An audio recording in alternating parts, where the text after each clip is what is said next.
On est entouré d'énormément d'ordinateurs et on les a de manière permanente. Et comprendre comment fonctionne cet ordinateur, c'est quelque chose qui me semble, quelle que soit sa formation, de nécessaire, parce que c'est un objet qui nous entoure et qui est appelé à nous entourer toujours plus dans les années qui viennent. Je ne sais pas si sur vous, vous avez des objets connectés, mais si on se revoit dans 15 ans, chacun d'entre nous, nous aurons sur nous 5, 6, 7 objets connectés. Vos lunettes seront connectées, ça paraît à peu près évident. Vous aurez un truc qui va voir à quel point vous consommez ou pas des calories. Vous aurez peut-être quelque chose dans vos cheveux qui verront à quelle vitesse ils poussent. Et je ne sais pas quoi, ce que vous pourrez imaginer, parce que c'est vous qui les inventerez en plus. Votre mot préféré?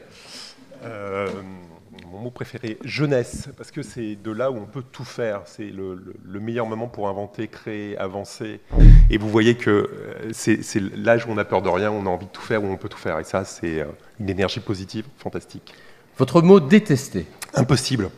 C'est ce qu'on vous dit toujours, donc ça donne envie de faire le contraire, donc c'est fantastique. Votre principale qualité? Principale qualité, peut-être tenace. Votre principal défaut? D'être exaspérant, chiant.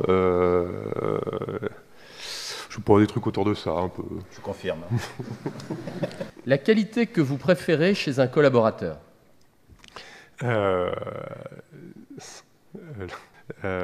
C'est dur.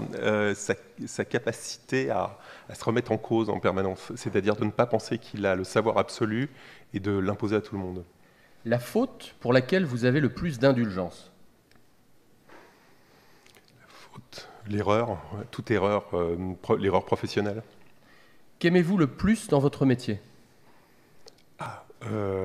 Que d'être dans un environnement, ça c'est le vrai bonheur d'être entrepreneur, c'est-à-dire que chaque matin on se lève et on croit qu'on va avoir que des bonnes nouvelles et en fait on va avoir que des mauvaises nouvelles. Et donc c'est un truc fantastique, hein.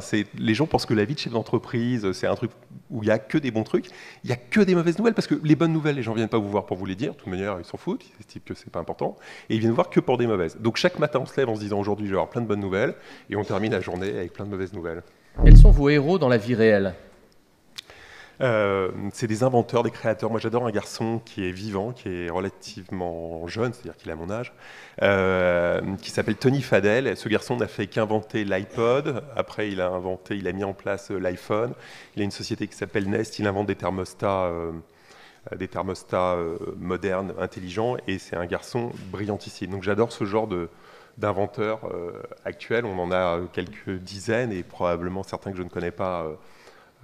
Un grand nombre que je ne connais pas en France et ailleurs, et je trouve que ce sont les aventuriers du XXIe siècle.